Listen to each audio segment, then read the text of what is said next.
पवन पुत्र हनुमान और शनिदेव की साढ़े साती की दशा। आइए देखते हैं। शनि के नाम से ही हर व्यक्ति डरने लगता है। शनि की दशा एक बार शुरू हो जाए तो 7.5 साल बाद ही पीछा छोड़ती है। लेकिन हनुमान भक्तों को शनि से डरने की तनिक भी जरूरत नहीं है। शनि ने हनुमान को भी डराना चाहा, लेकिन मुँह की खानी पड़ी। आइए जाने कैसे। महान पराक्रमी हनुमान अमर हैं। पवन पुत्र हनुमान रघुकुल के कुमारों के कहने से प्रतिदिन अपनी आत्मकथा का कोई भाग सुनाया करते थे। उन्होंने कहा कि मैं एक बार संध्या समय अपने आराध्य श्री राम का स्मरण करने लगा तो उसी समय ग्रहों में पाप ग्रह मंद गति सूर्य पुत्र शनिदेव पधारे। वह अत्यंत कृष्ण वर्ण के भीष्मकार थे।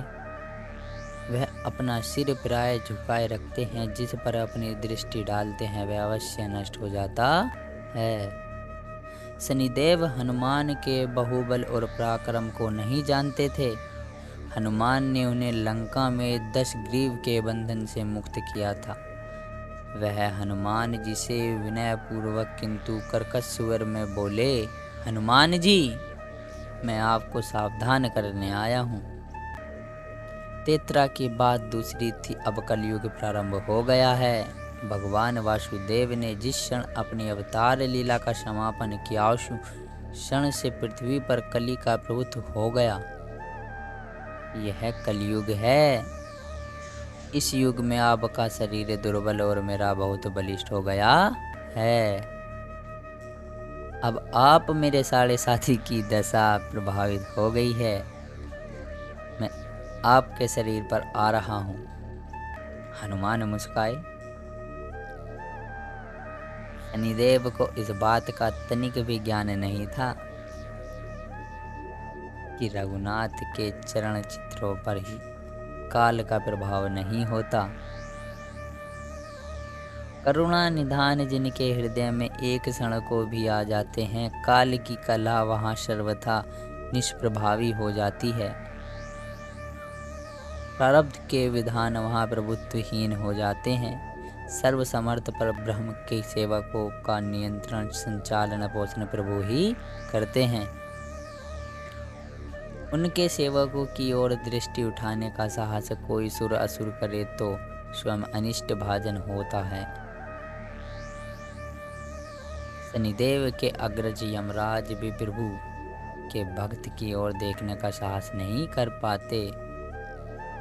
और देखिए, शनिदेव आज हनुमान जी से भिड़ने आ गए। हनुमान जी ने शनिदेव को समझाने का प्रयत्न किया, आप कहीं अत्यंत जाएं। ग्रहों का प्रभाव पृथ्वी के मरणशील प्राणियों पर ही पड़ता है। मुझे अपने आराध्य का स्मरण करने दें। शनिदेव नहीं माने। मेरे शरीर में श्री रघुनाथ जी के अतिरिक्त दूसरे किसी को स्थान नहीं मिल सकता। लेकिन शनिदेव को इससे संतोष नहीं मिला। वह बोले, मैं सृष्टिकर्ता के विधान से विवश हूँ। आप पृथ्वी पर रहते हैं, अतः आप मेरे प्रभुत्व क्षेत्र से बाहर नहीं हैं। पूरे 22.5 वर्ष व्यतीत होने पर 7.5 वर्ष के अंतर से 2.5 वर्ष के लिए मेरा प्रभाव प्राणी पर पड़ता है, किंतु यह गौण प्रभाव है।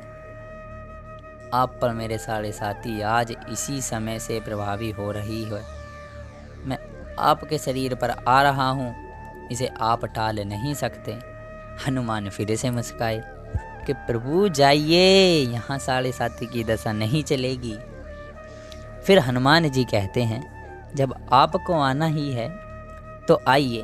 अच्छा होता कि आप मुझ वृद्ध को छोड़ ही देते। हनुमान फिर मुस्काए। फिर शनिदेव कहते हैं, कलयुग में पृथ्वी पर देवता या उपदेवता किसी को नहीं रहना चाहिए।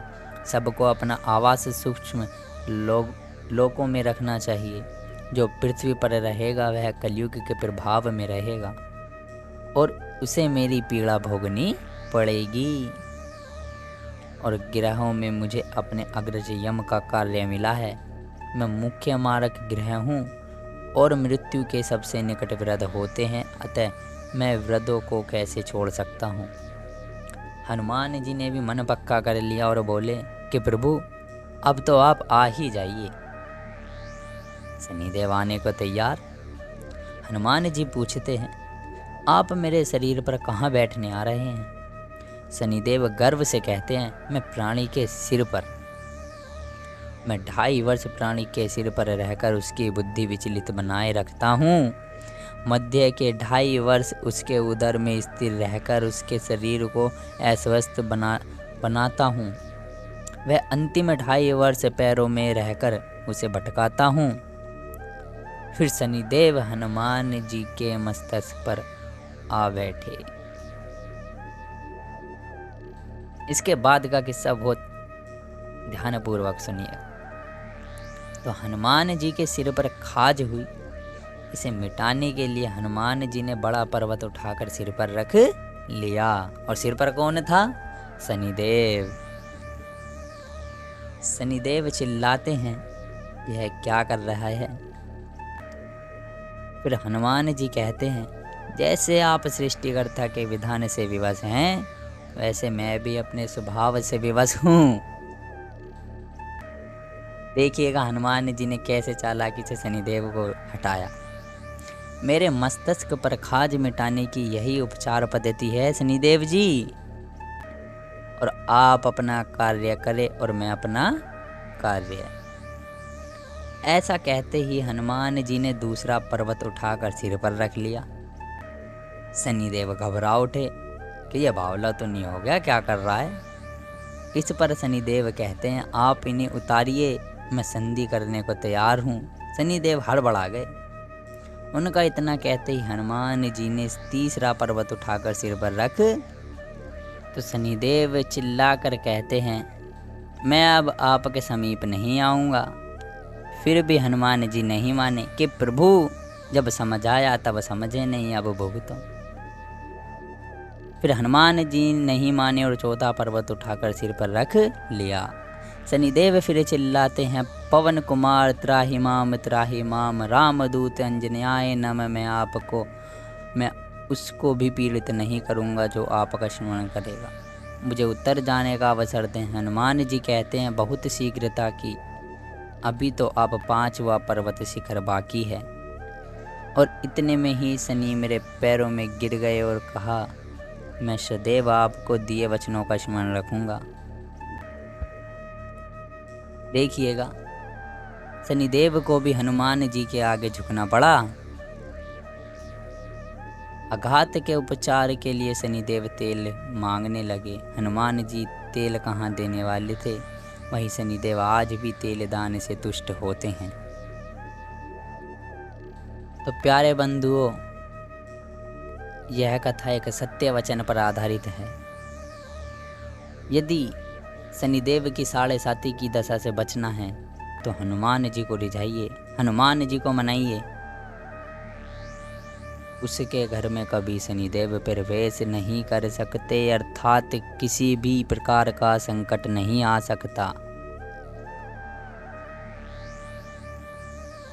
कहानी अच्छी लगी हो तो लाइक शेयर ज़रूर करें, और अगर आप चैनल पर नए हैं तो चैनल को सब्सक्राइब भी ज़रूर करें। धन्यवाद।